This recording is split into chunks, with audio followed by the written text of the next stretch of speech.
We're here to present to you our innovative idea for using data to help meet some of the government's key priorities: levelling up, beating crime, reducing reoffending, and strengthening human relationships. We're a multidisciplinary, cross-government team comprising data professionals, policy professionals, and frontline prison staff. So this is a number I'd like you to keep in your minds. This is the issue that we are tackling. Reoffending costs society over £18 billion a year. The most robust research shows that prisoners who have good social contact are 30% less likely to reoffend. That's a big chunk of a big number. So this initiative was designed to look at how we can tackle that issue. The challenge we set ourselves was how can we best identify isolated prisoners, reduce their risk of reoffending by enabling prison staff to direct targeted, tailored interventions to the right people at the right time in the right way. As a former frontline prison staff member myself, I know the importance of social contact, how it can transform lives, transform behaviour, and transform people's outcomes in the community. I know all too well that prison staff, unfortunately, don't have the right data at their fingertips to be able to help prisoners in their care be able to improve their social contact. That's why we developed this innovative exemplary tool to help prison staff to be able to do that. In essence, our idea is very simple. We want to make better use of the data that's already collected. At the moment, whenever a prisoner has a social visit or a phone call or a video call, data is created, but it's held in silos. It's held separately depending on which service is used. Our idea is to take all that data, bring it together and merge it into a single MOJ-managed data repository, and then build services on top that use that data, including the development of a metric to help us quantify levels of isolation. From there, the two categories of services that we are thinking about are services for the benefit of prison staff and frontline staff working in prisons, which you'll hear a bit more about in just a moment, and also making the data available to data scientists, social researchers working in MOJ HQ, who can interrogate it and look for insights that will feed into new approaches and improve policy making.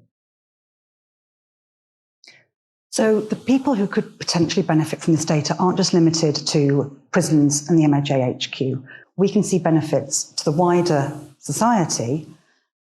We can, for example, in the development of our isolation metric, we can triangulate with in-prison data that we have on, for example, in-prison misconduct, people who are on self-harm, suicide watch, as a proxy for reoffending out in the community, because you can't measure that till 3 years post-release. We can measure that in prison proxies right now. That then gives us a developing tool that shows levels of social contact crossed against these in-prison outcomes. That's really robust data on what works. And we know that this is what trusted academic partners, researchers want to see. And so by working with them, we can build up this really robust body of evidence that helps inform us as policy professionals what works to reduce reoffending. So this is a mock-up of our prototype. We haven't got a working model to show you because of data bandwidth issues, so some screenshots. This is what you would see as the governor of the prison logging in. So red obviously represents very poor community contact. Amber is poor, green is where we want to be. That's the good community contact. As the prison governor, I can compare my prison to all other prisons in the estate to see how I compare. I can toggle that in 3-month periods. I can also toggle that against comparator prisons. So if I'm a high secure prison, I can compare myself to other high secure prisons. This means that I've got, at a glance, an indication of how I'm doing. And if we move on to the next slide, I can see that over time shifting. So here we've got which is the dotted line along the top. That's where I want to be for optimum performance. We can also see how I've performed over time, which means that if I bring in an initiative to tackle social isolation, I can then see at that point that that initiative started, where did my numbers go from there? And if we go on to the next slide, I can see that per different types of contact. So if, for example, I've intensively targeted video calls, I might see that that's gone up. But perhaps that means that phone calls has gone down or social visits has gone down. And so I can look at all of that broken down and see what I need to do to make my prison work better. as a frontline member of staff, this is what you would see logging on first thing at the start of your shift. You'd see your group of prisoners, and this would correspond to your key work group, prisoners you have a direct duty of care for. Now, what you can see here is the target for your group, how they're performing against that. You'd be able to see it over a period of time. You'd also be able to see in the top right-hand corner the prisoners who you need to act now on, whose social contact levels have dramatically changed or are severely suboptimal. Go to the next slide. So this is prisoner one. This is someone who I have a direct duty of care with, who I know, but previously I had no idea how they were socially isolated. Here I can see it, I can see the level we want to be at, I can see it over a period of time, and I can filter by the kind of contact they're having. If they're a prisoner who takes a lot of phone calls, I can filter by that. I can do it tailored to my knowledge of that person. Now what I can see here, and I'm sure you can as well, is that prisoner's contact has fallen down, suboptimal. So I can take that data and I can use it to inform my professional practice. I can go and talk to them. I can go and talk to people who work with them on a close basis. I can engage them to find out why this is happening. What can we do to fix it? Has a family member moved away? Has a family member died? Has something changed in your relationship? And I can support them towards targeted interventions that make that work for them. It could be a video call, it could be family counselling, it could be a variety of things that we offer in prison. We have no clear way to point towards the right people to use that data. When I was on the front line just a few weeks ago, I spoke to colleagues of mine, and none of us knew any of that information. We couldn't tell you at a glance any prisoner their level of social contact apart from just anecdote. We couldn't see a single bit of that data on visits, on phone calls, on video calls. We were essentially working blind, and that's no way to develop a professional modern prison service. This data and this tool gives me and my colleagues a chance to look at that information and be able to use it to inform our professional practice and deliver the result we all want to see in a reduction in reoffending. So hopefully from our presentation you'll have seen that we think the benefits don't just happen in prisons, they touch on all areas of society. For prison staff, as Nick has said, they're going to have information that allows them to understand the prisoners in their care better, to empathise with them better, to have more meaningful conversations. And we think that's going to make rehabilitation efforts more effective. Clearly that's good for the prisoner too. They've got a better chance at leaving prison and never having to return and having a happy and safe life free from crime. We also think that in the short term, tackling isolation means that fewer prisoners will be at risk of incidents such as self-harm or suicide in prison. For governors, they'll be able to see strategic information that will help them test which approaches are successful and unsuccessful in their prison. They'll also be able to compare it with other prisons and learn from best practice across the estate. For government more widely, of course, better rehabilitation, lower reoffending means a lower overall rate of crime. And there are financial savings to be had in the amount of money that we currently spend investigating, prosecuting crime itself, as well as compensating the victims of crime. But beyond that, we think that there are current government priorities which our project aligns to really well. For instance, the Tackling Crime Plan, the Loneliness Strategy, and the Levelling Up Agenda. Lastly, for all of us, members of the public, we of course benefit from living in a lower crime society. That's hopefully a happier and safer society, and also one that has fewer victims of crime. So what happens next? The very first thing we can do is work with another digital product team who are working on a service right now relating to prison visits booking. And we can work with that team to make sure that the data they generate is fed right back into prisons. That's something we can start on straight away. Looking a bit further ahead, next year, HMPPS Digital are planning an in-the-round review of reporting and dashboards in prison.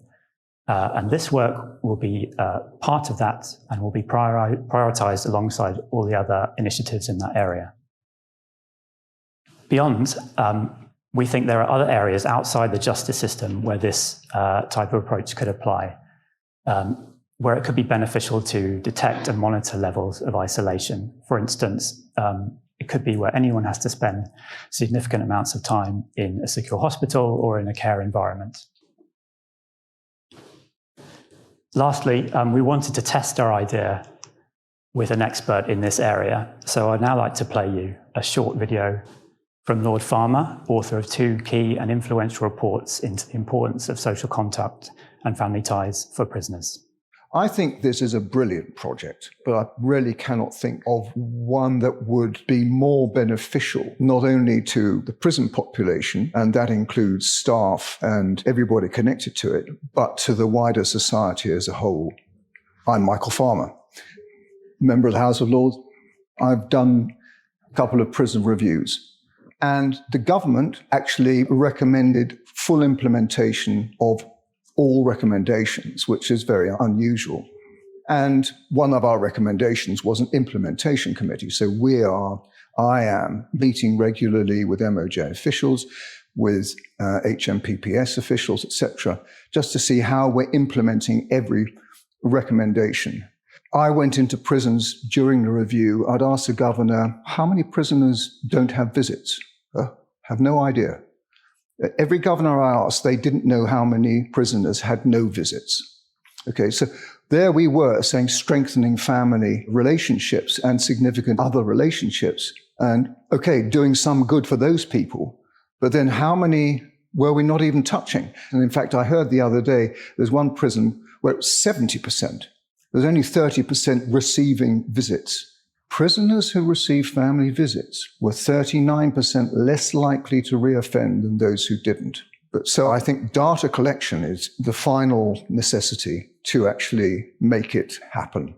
And I would say that, to my mind, I cannot see anything more important than this at the moment. And it's not really, I don't know the costing of it, but I wouldn't say there's that much money you need to throw at it. What it is a recognition and a valuing of human relationships and embedding that into the culture of the MOJ, HMPPS, and in fact, other departments of government.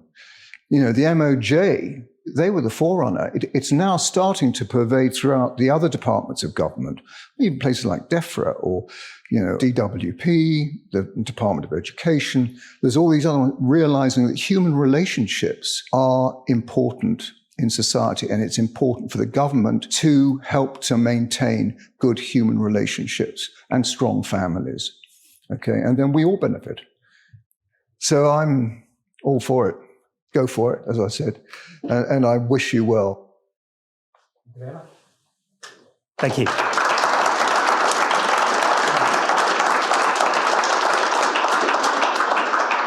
And we welcome your questions. Thank you very, very much. I just wanted to understand, so you showed some screenshots there. Yes. And so I got the impression from what you said that you have that.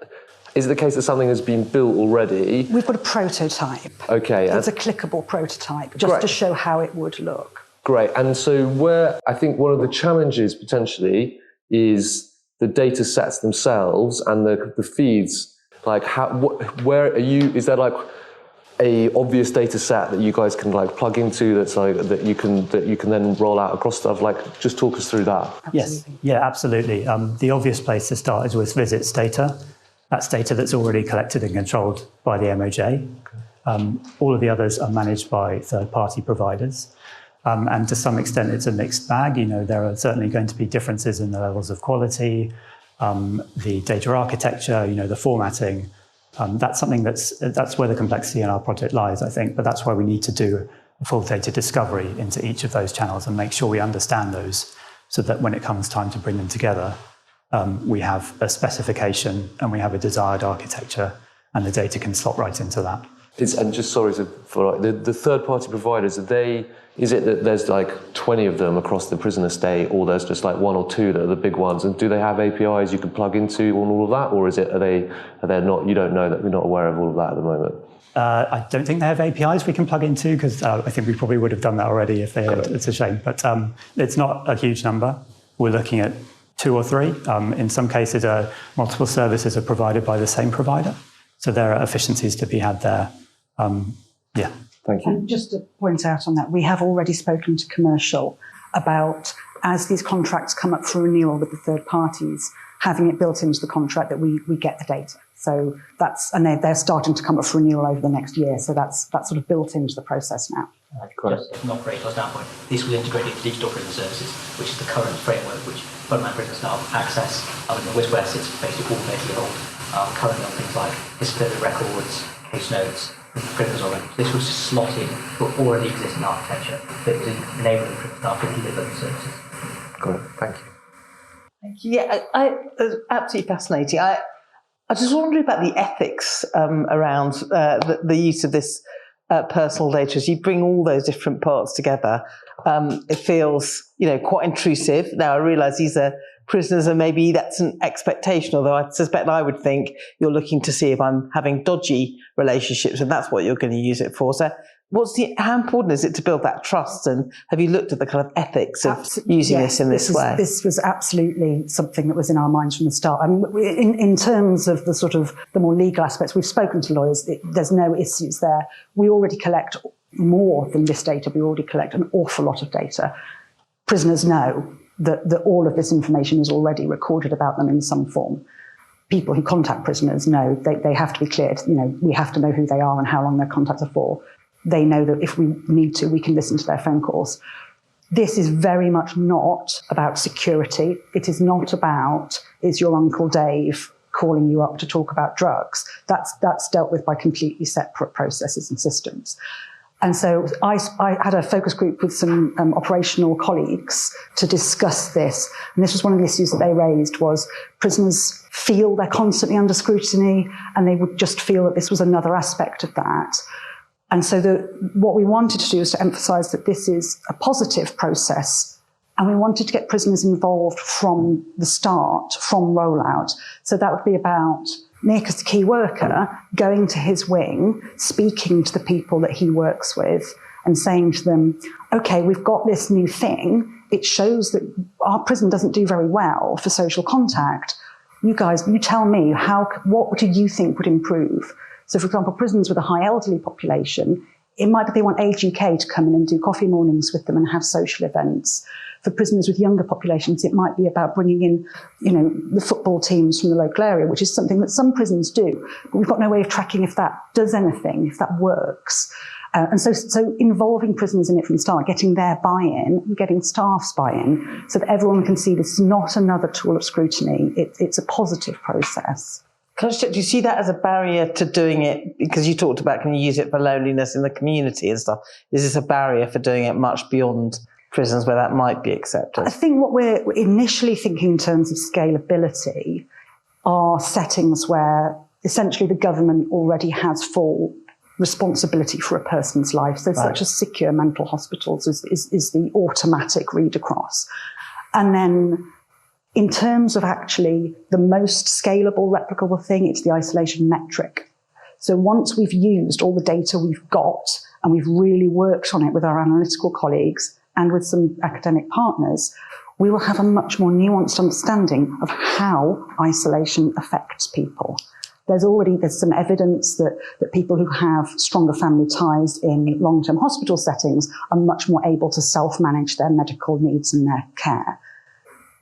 Once we've got more of that data, really meaningful data and isolation metrics, that's then what we can say to people. So we're not saying, you will then capture data on every patient in your hospital as a phone call. There might be different ways that work better for that setting, but it is about finding loneliness means this, and we can quantify that. Can I just add, just on the ethics point, that we have had a workshop with the Centre for Data Ethics and Innovation, because we instinctively share your concerns that this could be viewed as a surveillance program rather than a program intended to help people. And they raised a couple of really important points that we hadn't considered about transparency, like how do we communicate this with prisoners? How do we make sure they understand its purpose? And also fairness. So prisoners in different prisons or in different types of estates might perceive it differently or might perceive themselves as being unfairly targeted. So I think in terms of the ethical concerns, we absolutely share them and we're on top of it. Thank you. Can you just talk a little bit more about how you're actually going to get this into the real world? How long do you think it's going to take you, and what will it take to get this operational? It's basically the work that we need to do initially is a mixture of discovery and delivery. I've costed up a plan based on 12 months of effort. Mm-hmm. That involves doing the data discovery and working with our partners to understand their architecture.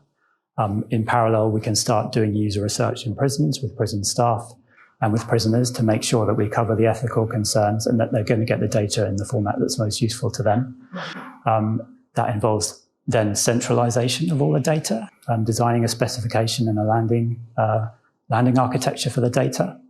And then the second phase would be delivering the prototype, which could look a lot like the mock-up you've seen today, and making the data available to our data scientists and to our researchers on the MOJ's analytical platform. So that's about 12 months worth of effort. With a multidisciplinary team, you're looking at probably about £1.1 million. And that's the starting point for really expanding it into additional services and making sure that all the data from the various channels are in the same place. So we're in our final minute of questions here. You said that good social contacts were 30% less of reoffending. How much do you think you can actually, how much that is tractable for a program like this? How could you improve people's social contact just by monitoring? That's the key question. And you don't tend to improve anything just by monitoring it. But monitoring it means you can put in the targeted interventions. So on today, the government prisons white paper, key part of that is reducing reoffending. Just had a £550 million investment in reducing reoffending. Another key part of that is and league tables for prisons. So prison governors, but not only they will have the autonomy to decide what interventions are be held to results that they deliver. And so this all matches up with what we're doing. If I can see how my prisoners are doing. As Lord Farmer mentioned, he asks governors and they don't know who's not getting visits. If as a governor, I can click at a button and I can see how I'm doing, and I can bring an intervention in because I've got the autonomy to do it, and then I can click a button again and see what effect that's had, we pretty rapidly learn what works and we can roll that out across the estate. And that's where we will have the meaningful impact. And as we say, there's quite a lot of research on prisoner social contact that has varying numbers. Most robust, and it is robust, is that it's that 30%. So prisoners who have that good social contact, 30% less likely to reoffend.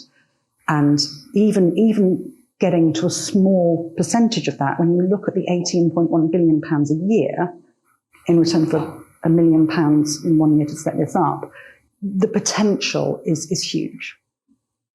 Thank you so much. I'm afraid we have run out of time for this one. I'm sure you'll all agree. Team 3, another great, very strong pitch, very topical as well, given that it's Government's Crime Week. So you can all now go and relax for a little while, and we will hear from you again soon.